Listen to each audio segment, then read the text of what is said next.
Hey friends, welcome back to another Field and Garden podcast. It is your friend Lisa Mason Ziegler, and friends, it's another popular request. Rhonda is here with me today and we are doing bug talk. Hi Rhonda. Hey Lisa. So Rhonda and I are like bug huggers. That's what we've kind of become known as. And once you learn about the world of bugs, it changes your entire the way you think about bugs and what you do about them. And so we're just trying to spread the love and educate people a little bit. We're not deep divers, but we can tell you about our experiences. And so today, Rhonda, what are we talking about today? Well, it's starting to get a little cold around here, so we're wondering, where do the bugs go? Where do insects go? What do they do? Okay, so that is really a great question because I'm sure you're going to say to people, one of the things you're going to talk about is don't clean away all their homes, right? Yeah, and so that's true. It's a perfect time because I already see my neighbors trimming up their flower beds and raking their lawns constantly. And so I think this is a really, really timely, a very, very timely talk. So Rhonda, I think one of the things that I want to know about, and you can, and then you can just take it away with what you think, but I'm always wondering, do pests or insects die in the winter? Some of them do, and I'm sure there are a lot of people that hope the ground freezes or it gets cold enough to kill them. But yeah, a lot of insects do not die even when it gets really cold. They have strategies to make it through the winter. One strategy is just to leave, like maybe go to Florida or Mexico for the winter. Of course, I'm with them. Exactly. Monarchs are, probably that one that we know migrates every year. And it's interesting, their life cycle changes just for that journey. The journey down there is done by one special generation of monarchs that their job is to get to Mexico, not to mate, not to, do anything else. They have to go, or go to Florida. They have to get down there and then overwinter in that state. And then in the spring, they start coming back. And it actually takes like 5 generations for them to get back up into the northern parts of the US. So, so that's one way, is just to leave. And there are other things. I think the painted lady butterfly is one that will migrate. I think there's some dragonflies that will migrate just to get away from the cold, because they just can't take it. It would kill them. Some things are killed. There are a lot of bees, bumblebees, a lot of wasps that at the end of the year, only the fertilized eggs will go through winter and all the adults will die. Some will live, but for the most part, those fertilized eggs, or some of the, like for wasp, most of the nest will die, but the fertilized females will go find a place to hunker down, like you said, maybe in leaf litter or under a log or underneath bark, things like that. And then they'll reemerge in the spring and go start their own nest and start the process all over again. So, I'm thinking that maybe we should preface this just a little bit and say that in our opinion, mine and Rhonda's, every bug plays a role in the way the life cycle happens, right? Even the bad bugs have a purpose because they're usually the meal for a good bug, right? And so when you just said wasp, I thought, man, there's probably people listening to this that think wasp, oh my gosh. Wasps are one of the most ferocious bug eaters that we have in our garden, right? I mean, oh, for sure. They eat a lot of caterpillars, a lot of other pests. Yeah. Yes. And I think getting this little bit of education about, before you squish anything, you really need to know what it is, because in fact, most of the time there are more beneficial insects in the world than there are pests by a long shot, right? Right. And I think that I was just literally walking in here to do this podcast. There's people here working on my house, and people obviously know I'm a flower person because my garden's right. I'm walking through the addition, and the guy says, "Excuse me, can I ask you a question?" I thought he was going to ask me a question about the job. He said, "What should I do about aphids?" Literally, he has a butterfly garden.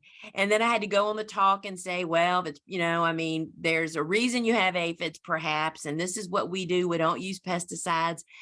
So it's just so interesting. And I said to him, and you have to learn what a baby ladybug looks like, because most people kill them because they don't realize it's a baby ladybug, right? So Right. Rhonda, share, what are a couple of your favorite books for people to start getting just a basic information about how they can handle what happens when they find something in their yard? Well, I guess Jessica Walliser's book, The Good Bug, Bad Bug, that one is a great one. And then her books on changing the habitat. I can't remember the name of the book now. Attracting beneficial Beneficial. insects to your garden. Yes, I was Yeah. just looking at Yeah. that. Yep. Yeah, that's a real good one. And that goes into a lot of things you were just talking about, not, leaving some of the leaf litter on the ground. So lightning bugs, larvae, and some of the other caterpillar larvae can overwinter there and be protected from the cold. We always want to clean up in the fall. I don't know why we clean up our gardens in the fall when, it's just like house spring cleaning is really when you want to get rid of the old dirty stuff or whatever, dead stuff. But if you really have to clean up your say butterfly garden this time of year, maybe just cut back those stems to knee length or thigh length, so that those hollow stems are a great place for a native bee to lay, to put her eggs, and for those larvae to overwinter in those stems and emerge in spring. So, and then once those temperatures are up in the 50s and the 60s in the spring, you can cut it all the way to the ground and make room for the new stuff. So, but allow those larvae to make it through winter. So with a warm place to live.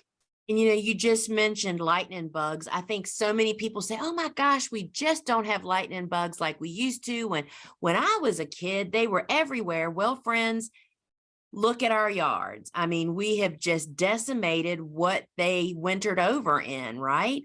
Right. So, like, I think we have a lot of ladybugs here on my farm, and I am pretty convinced it's because we always mulch the pathways of our fall planted garden, which is cool flowers, with leaves, because leaves are readily available when those beds are being made and planted, right?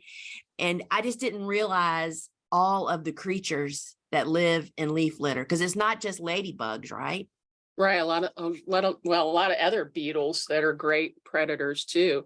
Yeah, they overwinter in that as an adult, or maybe as a larva, as a well, not a caterpillar, yeah, a larva. So yeah. And Some of the what do ground beetles eat? They eat slugs, right? oh yeah. Yeah. Snails. I Mm-hmm. mean, y'all, when you start learning all this mess, it all comes clear why you got big problems. You know what I mean? By the way we have sterilized our yards and our gardens, not even if you're not using chemicals, but you're keeping it so neat and tidy, which I do keep a neat and tidy garden on the edges, but I leave the important stuff. Yeah, a friend of mine used to say, nature is not neat and tidy. Yeah. Now you think about a forest floor, it's the leaves. That's nutrition from the leaves. We bag that stuff up and put it on not we. A lot of people will bag up all those leaves, all those grass clippings, and put them on the street for someone else to, for them to be turned into compost, and then they go buy the compost back, which makes no sense at all. So if you can leave a lot of that stuff, you're getting the nutrients from your plants on your property. So lady beetles are an interesting, one of the interesting ones. If they overwinter, a lot of beetles will do this. It's not hibernation. Well, I guess it is kind of like hibernation, but they call it diapause. So it's just, they slow down, and some insects can actually I guess I don't know if it's decreasing the amount of water or moisture in their bodies, but putting almost like an alcohol glycerol fluid in their bodies so that they don't freeze. So That is pretty cool. And then, and that's how I would guess when we all of a sudden in January hit 3 days of 65 degrees, you'll see bugs yeah, yeah. because that's probably some of those guys. So what do you think about, so you mentioned earlier that some insects don't survive winter because that's their life cycle, but yet they're the fertilized eggs of that species does winter over. And so is that kind of what like native bees do in hollow stems, right? They go in Right. there and lay their eggs, because I often tell people I do not clean up my hydrangeas. Um, Hmm. they have hollow stems. And after I learned that, when I was writing Vegetables Love Flowers, the book, and there's a section in there on how we kind of help Mother Nature out to live here. That was one of the things that I learned, that hydrangeas are a great way to do that. So what other kind of bugs do you think live in stems or lay their eggs in stems to actually winter over? Um, well, I was thinking, well, I'm not thinking about stems. I was thinking about like praying mantis that actually lay their eggs in, it's like a foam. It's like insulation, really. Well, it is insulation. But they excrete this foam, I think great stuff or whatever, and their eggs are inside that. And when it hardens, it's a hard case. So they're protected through the winter.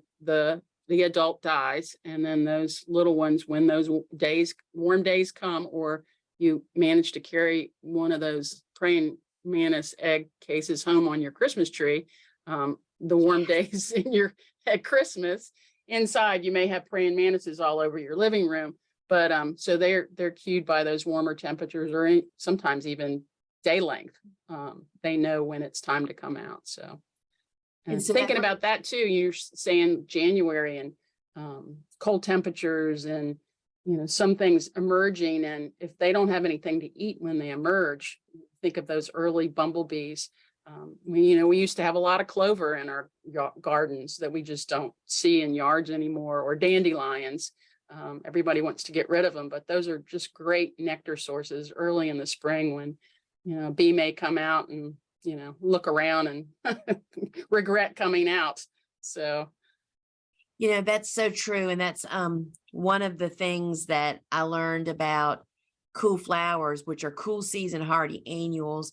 When they're planted in the fall and very early spring, like calendula, and even bachelor buttons, and even poppies, Iceland poppies, when you fall plant them or very early spring plant them, they're the earliest blooms.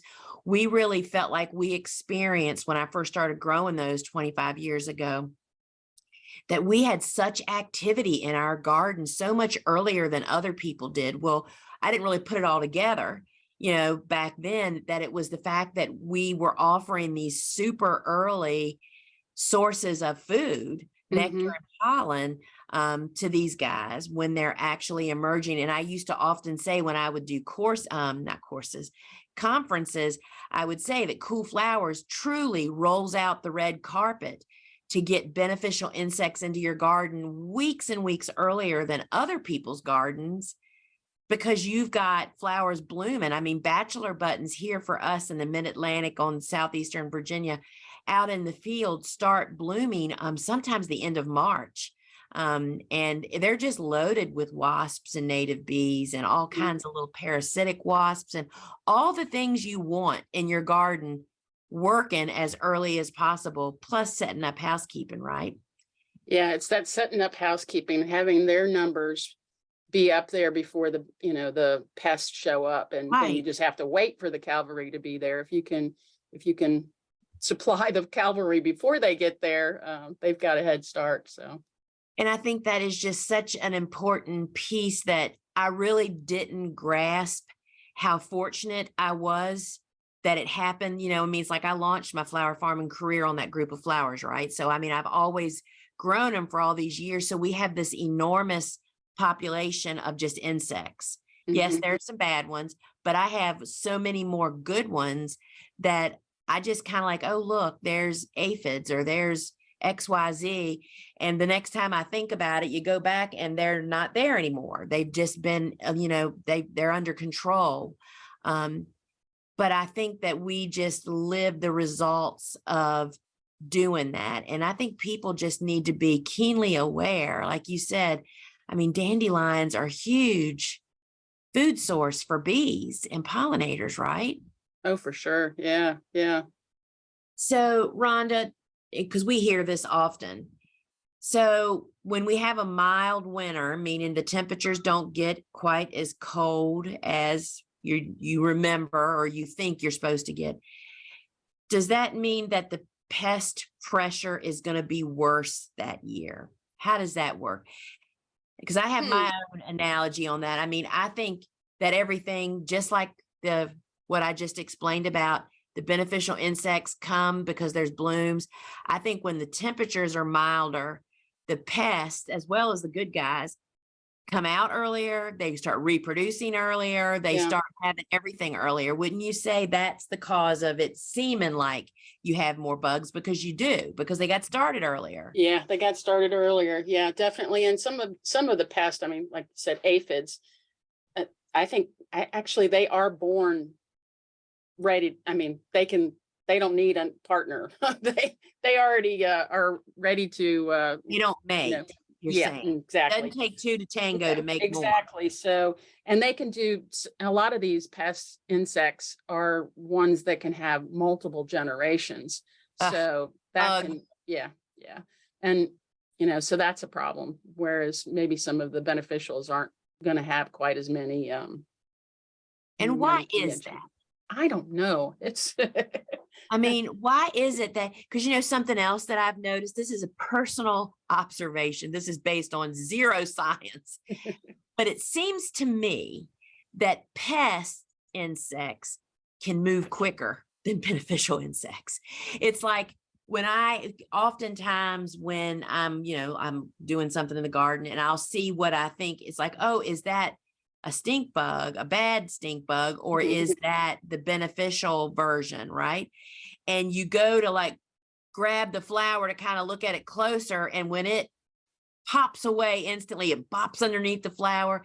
It just seems like they're more agile. They're more in tune to avoiding predators. squishy. Yeah. Yeah.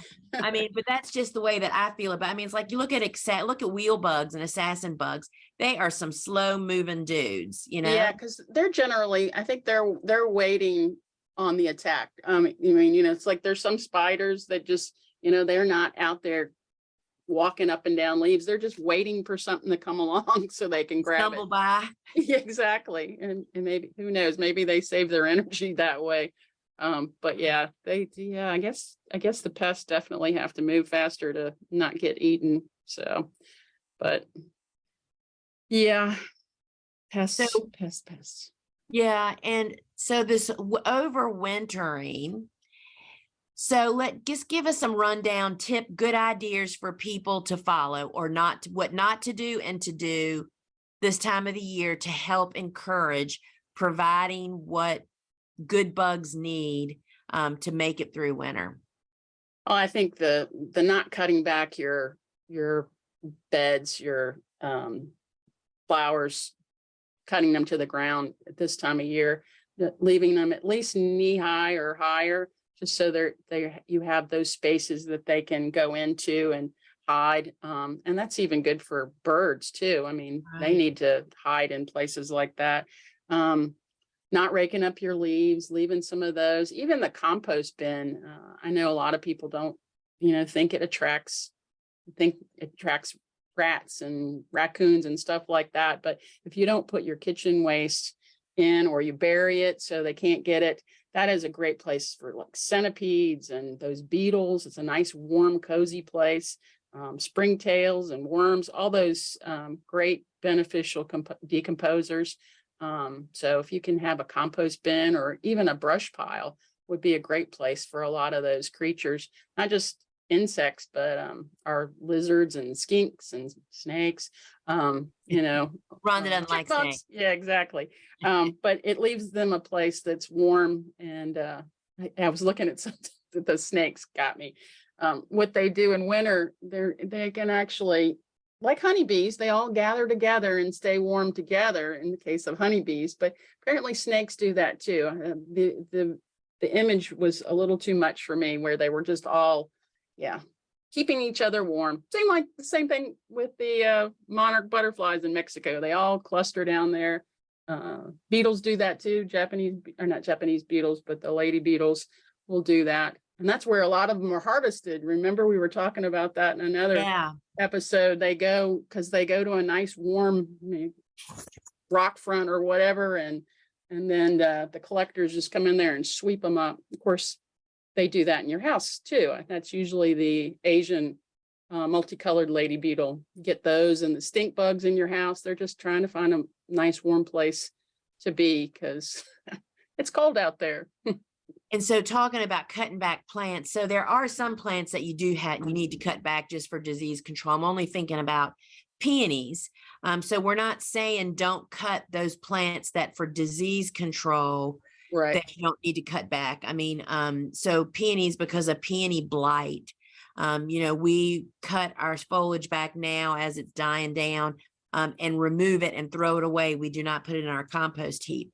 But all of those, I mean, the flower heads and the seed heads, all of that is just so beneficial for everybody. And the other thing that is super easy to make is a leaf mold pile.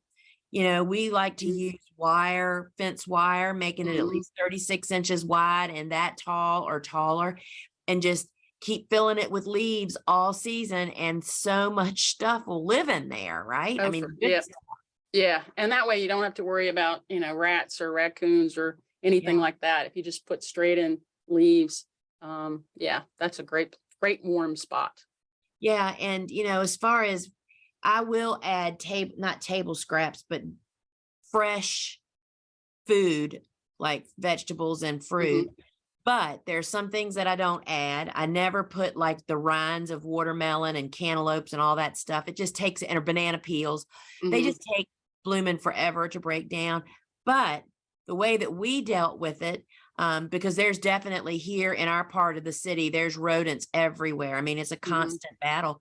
We found that if you just chop up what you're putting in there fairly small, so it's not like, like if you put a whole head of broccoli with just the florets gone, that's like giving them an ice cream cone to sit there and chow down. But if you chop it up fine and mix it in, it works really well. So you can if you want to, but you got to chop it, and that's work. You got to really chop it up really, really fine. But I personally find that a leaf and grass clippings is really, really a great way to go.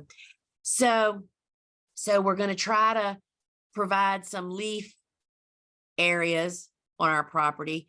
We love to do that in our native border. I mean, if you have a landscape border that's maybe not right around your front door, put the leaves in there, right, as mulch. Oh, for sure. Yeah. And then, if you need to have your lawn cleared, I mean, I know some neighborhoods frowned upon not cleaning up. So you do have to, like you said, keep the edges clean and make it look purposeful, but also it is purposeful because it provides a habitat for a lot of creatures. So, well, if you have your flower beds, you can use chopped leaves or leaves maybe in the backyard as mulch. And I mean, and it makes, I mean, that's what makes dirt, right?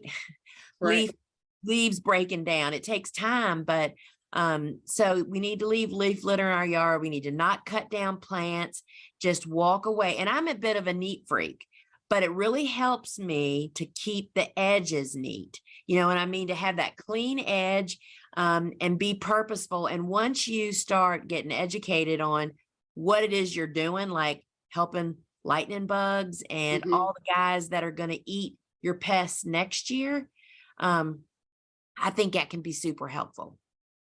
Super helpful.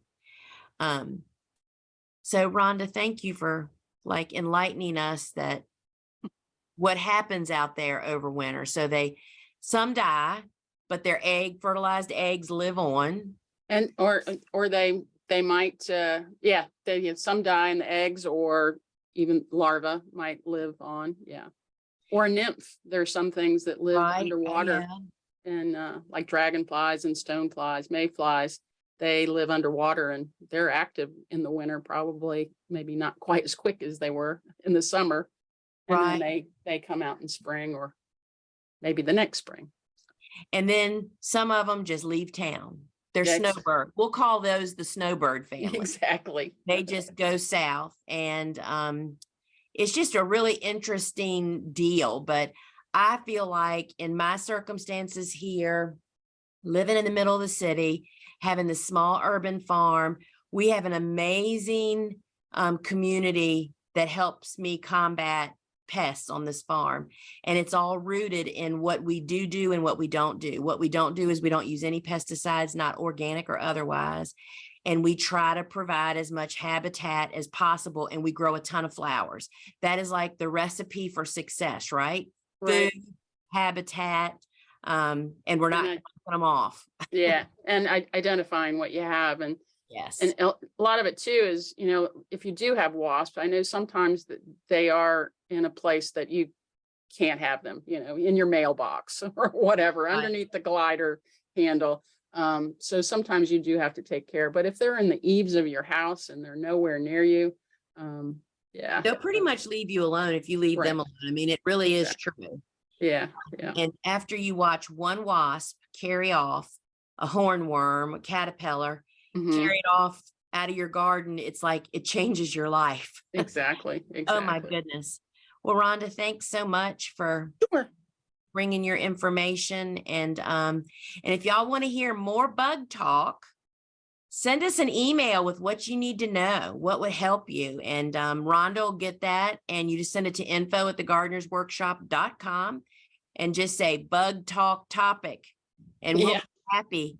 Rhonda and I love spreading the love of bug huggers. That's us. Yep. You want to add anything else? No, just, be kind, be kind. Yeah, there you go. All right, friends, if you are interested in learning more about the Gardener's Workshop, head on over to thegardenersworkshop.com. We have an amazing platform of educational resources, podcasts, blog posts, videos, as well as our library of online courses for flower farmers and home gardeners, as well as our online garden shop. Rhonda is the warehouse manager. She is the one overseeing all those packages being shipped to you.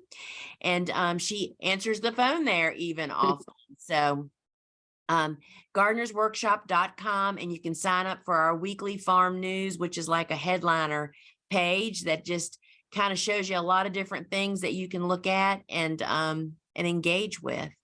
And we appreciate you all joining us here. And if you're liking our talks, drop us a review in whatever video podcast app you're listening. That helps that app show our podcast to more browsers. So we appreciate when we read them all. So we thank you so much. And so, hey, thanks, Rhonda, until I see you again. Thanks. Ciao. Bye.